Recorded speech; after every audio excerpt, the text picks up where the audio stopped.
럼바 플렉수스의 어네토미와 클리니컬 케이시스, 럼바 플렉수스의 인디비주얼 러브에 대해 말씀드리겠습니다. 럼바 플렉수스는 일리오 하이포게스트릭 일리오 인기널 제니터 페모랄 러브가 있고 라테랄 페모랄 큐테니스 러브, 그리고 옵추레이트 러브, 페모랄 러브가 속하게 되겠습니다. 이 머슬들은 소아스 머슬을 통해서 뚫고 각각 이너베이션을 하게 되는데, 따라서 소아스 머슬의 병변이 있으면은 럼바 플렉수스의 인ju리를 의심할 수가 있습니다. 이 그림은 룸바 프록스 소아스 머슬을 그리고 페모랄 너브, 그리고 미디알 쪽에 옵추레이트 너브, 라테랄 쪽에 라테랄 페모랄 큐테니스 너브를 그려보았습니다. 먼저 일리오 하이포게스트릭 너브는 L1의 엔티리어 레미에서 나오게 되는 것이죠. 이것은 일리오 인규날 러브와 같이 주행하게 되는데, 일리오 인규날 러브보다는 라테랄 쪽과 엔테리어 쪽으로 주행을 하게 됩니다. 소아스 머슬의 라테랄 보드의 엔티리어 인피리어 쪽으로 진행하면서, 즉 쿼드라투스 룸보름의 앞쪽이 되겠죠. 그리고 킨니의 뒤쪽이 되겠습니다. 그리고 이 너버는 앱도미널 월에 와서는 이 트랜스포스 앱도미니스와 인터널 오블리크 머슬 사이를 주행하게 됩니다. 그리고 앞쪽으로 내려와서 그 사이의 엔티미디얼 쪽을 이너베이션 하게 되는 것이죠. 그래서 초음파를 앱도미널 월에 그 검사를 하면은 이 트랜스버스 앱도미널리스 머슬과 인터널 오블리크 머슬 사이에 일리오 하이포게스트릭 너브와 일리오 인규널 너브를 찾을 수가 있겠습니다. 일리오 인규널 너브는 L1의 엔테르렘에서 같이 나오게 되는 것이죠. 그래서 이것은 일리오 하이포게스트릭 너브의 아래쪽으로 진행하면서 이 앱도미널 월에서 진행하고, 더 인규널 리가멘트 레벨에서 앞쪽으로, 그 다음에 여기 주황색으로 표시되는 부위를 이너베이션 하게 되겠습니다.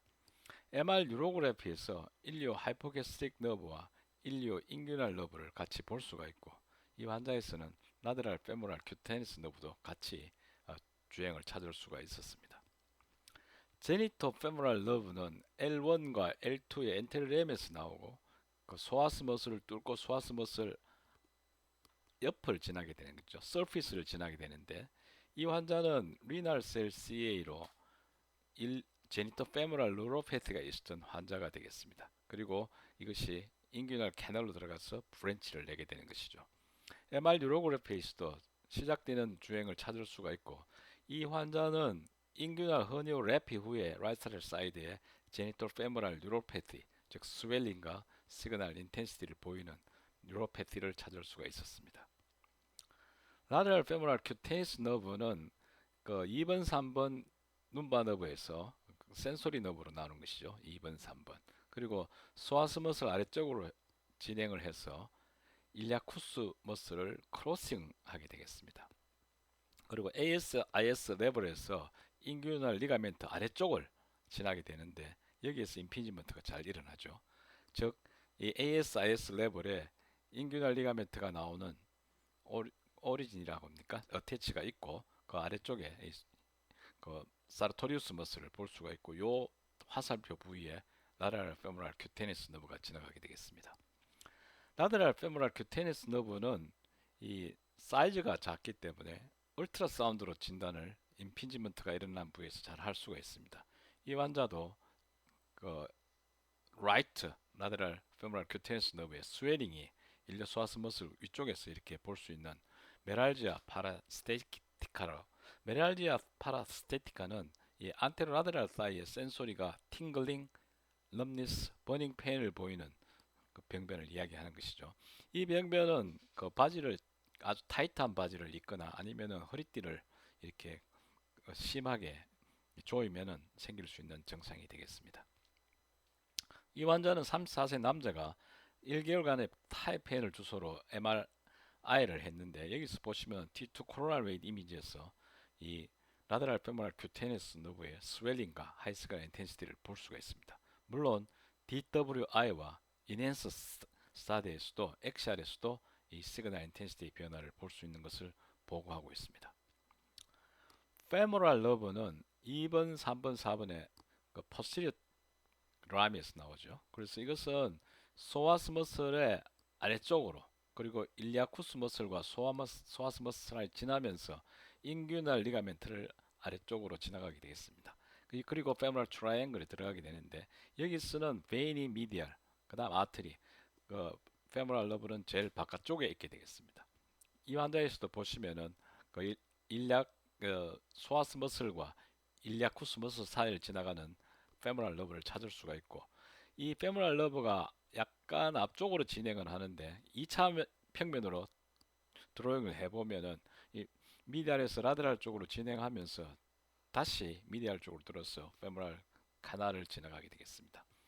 3D 데스의 커브드 MPR로 전장을 볼 수가 있는데 여기서 소아스 머슬과 소아스 머슬과 일리아쿠스 머슬의 관계, 그 사이를 지나가는 것을 볼 수 있으면서 여기에 페모럴 트라이앵글로 들어가는 것을 볼 수가 있습니다. 페모럴 러버는 그 소아스 머슬과 일리아쿠스 머슬을 지나서 이 페모럴 헤드 레버레스는 이 바니로 진행하게 되는 것이죠. 여기서 보시면은 베인이 미디알 쪽에 있고 아트리가 있고 그다음 너브가 있게 되겠습니다. 이 너브는 이 멀티플 패시클로 인터미디어트 시그널 인텐시티를 보이게 되겠습니다. 이 레버에서 보이는 엑셀에서 보시면은 소아스 머슬과 일리아쿠스 머슬 사이에 노란 다트로 다이아그램을 그려보았습니다. 이 페모럴 러버는 수피셜 브랜치와 딥 브랜치가 있죠. 수피셜 브랜치는 사르토리우스와 펙티네우스를 이노베이션하고 그 다음에 센소리분, 다이의 센소리를 담당하게 되겠습니다. 딥 브랜치는 여기에서는 그 쿼드라투스 페모리스 머슬을 이노베이션 하게 되는 것이죠. 닥터 차라 선생이 다이섹션으로 염색을 잘 해서 그려 놓았는데 여기서 보시면 미디얼 페모럴 큐테니스 너브, 그 다음에 인터미디에이트 페모럴 큐테니스 너브, 바스투스 라테랄 미디알리스, 바스투스 라테랄리스, 렉투스 페모리스, 바스투스 인터미디우스, 바스투스 라테랄리스, 사르토리우스로 가는 그 브랜치들을 잘 다이섹션했습니다. 그래서 이 페모랄 러브가 이노베이션 하는 것은 이 수피셜 브랜치로는 여기에 있는 사르토리우스와 그 펙티니우스가 있고 이 딥 브랜치가 이 렉투스 페모리스, 즉 렉투스 페모리스와 베스투스 라테랄리스 인터미디우스 미디우스 그리고 수피셜의 사르토리우스가 이노베이션 되는 것을 알 수가 있겠습니다. 이 다이아그램은 홍수환 선생님 그림을 인용하였습니다. 이 환자는 64세 여자가 라이트 로어레그에 모노플레이지아가 있었는데 엑시알 T2 페셋 혹은 그 코로날 T2 페셋에서 보시면은 라이트 사이드의 페모럴 러브의 스웰링과 시그널 인텐시티가 증가되어 있고 이네스트 스타디에서도 이네스트 되는 것을 볼 수 있는 페모럴 러브의 뉴로패티가 되겠습니다. 일리아쿠스 신드롬은 이 페모럴 러브의 엔트레먼트를 이야기하는데 이 부위가 인규널 리가멘트 부위죠. 여러 가지 원인에 의해서 생길 수 있는 증상인데요. 이것은 페모럴 러브를 직접 보는 것보다는 쿼드리셉스 페모리스의 디너베이션을 봄으로 해서 일리아쿠스 신드롬을 진단할 수가 있겠습니다. 9세 여아가 인규널 허니오 래피 후에 그 검사한 영상, 인핸스드 영상입니다. 그래서 라이트 사이드에서 보시면은 이 머슬의 볼륨이 정상에 비해서 줄어들어 있고 인핸스 되는 것을 볼 수가 있는데 이런 것을 뉴로제닉 머슬 이디마라고 그러죠. 이 이디마는 보고에 따라서 많은 차이는 있지만 15일까지 2주 이상 그 T2, T1 프롤랭게이션 즉 T28 이미지에서 하이 시그널 인텐시티를 볼 수 있고 그 동물 실험에 의한 보고에 의하면 4일 이내부터 이런 시그널 인텐시티를 볼 수 있다고 하는데 이 시기는 그 환경이나 또 환자에 따라서 조금씩 혹은 많은 차이가 있는 것 같습니다. 옵트레이트 너브도 2번, 3번, 4번의 벤트럴 라미에서 나오는 것이죠. 2번, 3번, 3번 벤트럴 라미에서 나와서 이것이 그러니까 소아스 머슬 아래쪽으로 통과를 해서 그 다음 소아스 머슬 안쪽으로 그리고 일리오펙티니알 라인의 안쪽으로 이렇게 직선적으로 이렇게 진행을 하기 때문에 MR 이미징에서 비교적 쉽게 찾을 수가 있겠습니다. 진행을 하면서 옵트레이트 카날을 통해서 엔테리 디비전과 포스리 디비전을 갈라지고 이것이 포스terior 디비전은 옵트레이트 익스터누스를 뚫고 나와서 진행하게 되는 것이죠. 그 3D 데스 커브드 NPR에서 옵트레이트 너브가 직진으로 진행하는 것을 볼 수가 있고, 여기서 옵트레이트 카날을 뚫고 나오는 것을 볼 수가 있겠습니다. 옵트레이트 너브는 옵트레이트 카날, 즉 엔테리어 슈피리어 쪽에 위치하게 되는데, 여기에서 엔테리어 디비전과 포스테리어 디비전으로 갈라지게 되는 것이죠. 그리고 포스테리어 디비전은 이 옵트레이트 익스터누스를 뚫고 나오게 되겠습니다. 이 바리에이션이 꽤 많은 것으로 보고되고 있고, 여기서 보시면은 옵트레이트 너브의 엔테리어 디비전이 옵트레이트 어덕트 롱구스와 브레이비스 사이를 지나가게 되고, 그 다음에 포스리 디비전은 옵트레이트 익스터누스를 뚫고 어덕트 브레이비스와 롱구스 사이를 지나가게 되겠습니다. 그래서 이 옵트레이트 너브의 이노베이션을 보면은 그 룸바 L2에서 L3, 4에서 오리진해서 옵트레이트 포라멘을 통해서 이 엔테리어 쪽은 어덕트 브레이비스 머슬을 기준으로 해서 어덕트 롱구스, 브레비스, 그리고 일부는 팩티네우스를 이노베이션하죠. 그리고 그라실리스를 이노베이션하게 되겠습니다. 포스트리 디비전은 옵트레이트 익스터누스를 뚫고 나오기 때문에 옵트레이트 익스터누스, 그리고 어덕트 매거누스의 어덕트 파트를 이노베이션하게 되겠습니다. 여기서 보시면은 이 옵트레이트 포라멘에 옵트레이트 캐널을 그려 놓았고, 이 레벨에서 보시면은 옵트레이트 캐널은 어떻게 보면 너치처럼 양상을 보이고 있고, 이 안에 페이스를 가지고 있기 때문에 랜드마크로 사용할 수 있는 부위가 되겠습니다. 요 다트가 옵트레이트 너브라고 생각이 되고, 이것이 그 femoral head에서 내려와서 넥 쪽으로 내려오게 되면은 어덕트 롱구스 브레비스 사이에 엔티리 디비전, 어덕스 브레비스와 옵트레이트 익스터누스, 조금 더 내려오면 매거누스 사이를 지나가는 것이 포스테리어 디비전이 되겠습니다. 옵트레이트 카날에 갱그리온이 있는데, 이 환자는 힙 조인트에서 생긴 병변이 옵트레이트 캐날에 갱그리온으로서 옵트레이트 너브 뉴로패티를 일으켰던 케이스라고 합니다. 옵트레이트 너브의 이너베이션의 머슬을 보면은 옵트레이트 익스터누스 머슬이 여기에 그 옵트레이트 너브의 포스테리어 디비전이 이너베이션 하게 되겠고, 이 그램에서 보시면은 그 다이어그램에서 보시면은 옵트레이트 어덕트 롱구스, 브레비스, 매그누스가 있고, 롱구스, 브레비스 사이에 엔티리 디비전, 브레비스와 매그누스 사이에 포스리어 디비전이 있고, 여기에서 보시면은 그라실리스를 볼 수가 있겠습니다. 여기서도 보시면은 여기서는 이건 팩티니우스죠. 어덕트 롱구스, 브레비스, 옵트레이트 익스터누스인데 엔티리 디비전과 포스리어 디비전으로 생각되는 다트를 찾을 수가 있습니다.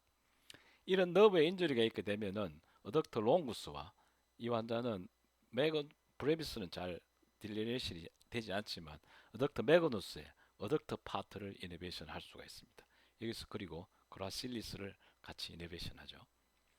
이 환자는 오바리언 튜머에 의해서 옵트레이트 너브의 그 뉴로패티를 보여서 머슬 체인지를 보이는 것인데, 이 오른쪽에 보시면은 어덕트 롱구스, 브레비스, 그리고 옵트레이트 익스터누스의 에이트로피를 볼 수가 있고, 디스탈 포션에서 오면은 어덕트 롱구스, 어덕트 매그누스의 어덕트 파트, 그리고 그라실리스를 볼 수 있고, 여기에서는 이 사르토리우스도 약간의 에이트로피가 다른 머슬과 함께 같이 있어서 여기보다는 이 옵트레이트 너브 이너베이션의 장애로 생각이 됩니다. 럼보세크랄 트렁크는 L45 레미가 조연해서 S1, 2, 3와 만나서 사이아틱 너브를 만들고 또 세크랄 플렉수스를 만드는 것이죠. 이 럼보세크랄 트렁크는 그 MRI에서 비교적 그 굵은 구조물로 보이기 때문에 찾을 수가 있겠습니다. L5 너브가 이 랜드마크로 사용할 수가 있는데, 이것은 S1 레벨에서 잘 보이게 됩니다. S1 레벨에 S1 너브가 나오는 S1 포라멘 레벨에서 보시면은 미디얼 쪽에 굵게 보이는 것이 L5 너브고, 그 라테랄 사이드 쪽에 이 너브의 사이즈보다 작은 다트가 보이는데, 이것은 L4 너브의 페로니얼 너브가 되겠습니다. 이런 그 L5 너브가 커지거나 그 다음에 시그널 인텐시티가 증가되는 것을 L5 너브 사인이라고 이야기를 하고 있습니다.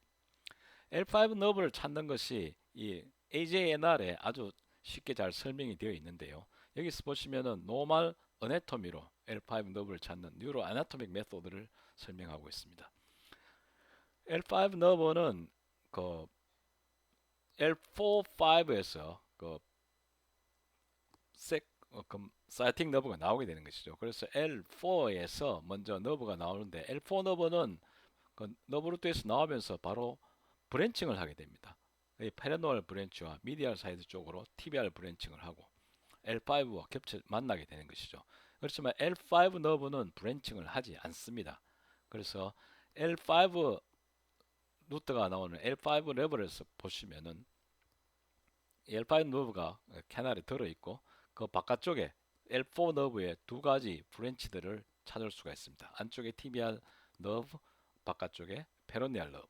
그리고 S1 레벨에 내려오게 되면은 L5 너브는 크게 보이고 있고 그 바깥쪽으로 라테랄 사이드 쪽으로 L4의 페로니알 너브를 볼 수가 있겠습니다. 그래서 이 L5 너브는 그 럼바 스캔을 할 때도 우리가 그 디스크 찾는 럼바의 그 MR 스캔에서도 쉽게 찾을 수 있는 구조물이기 때문에 확인을 하시는 것이 필요하겠습니다.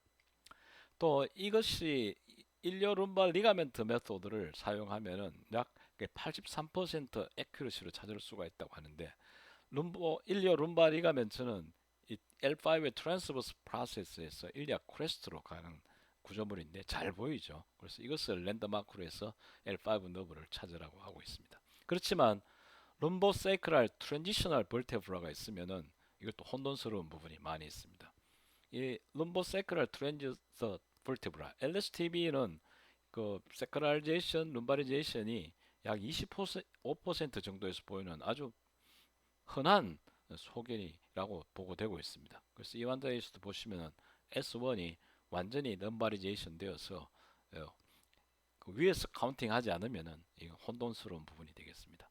그렇지만 요즘은 그 MRI 기계로 발달로 이 스카프에서 쉽게 홀 스파인을 스캐닝 할 수가 있습니다. 시간도 많이 걸리지 않죠. 그래서 이 럼바 카운팅은 기본적으로 서비칼 스파인에서부터 시작해서 서비칼 7개, 그 다음에 thoracic 12개, 그 다음에 럼바가 4개가 되든 5개가 되든 6개가 되든 더 많든 이렇게 카운팅하게 되는 것이니까 이 스카우표를 이용하시면은 그 너브의 L5 너브의 그 카운팅을 할 수가 있을 것으로 생각됩니다. 그 이런 그 룸바의 룸바리제이션이나 세크랄리제이션이 있는 경우, 즉 L4 룸바 타입, 이것은 L5의 세크랄리제이션이 되겠죠. 이때는 그 L4 너브가 이 S1처럼 보이는 레벨에서 보이기 때문에 두 개의 작은 다트로 보이게 되겠습니다. TBR 러브와 페로네알 러브를 볼 수가 있고, 정상적인 소견은 아까 말씀드린 대로 L5의 큰 부위와 L4의 페로네알 브랜치를 라테랄 사이드에서 볼 수가 있게 되겠고, L6 타입의 룸바 벌테브라, 즉 S1의 룸바리제이션이 되는 것이죠. 이것은 S1과 L5가 비슷한 크기로 찾을 수 있다고 합니다. 그래서 이런 그 룸바리제이션과 세크랄리제이션이 있을 때는 좀 더 주의해서 L5를 확인하시는 것이 필요하겠습니다. 다음에는 세크랄 플렉수스의 인디비주얼 러브에 대해서 말씀드리겠습니다.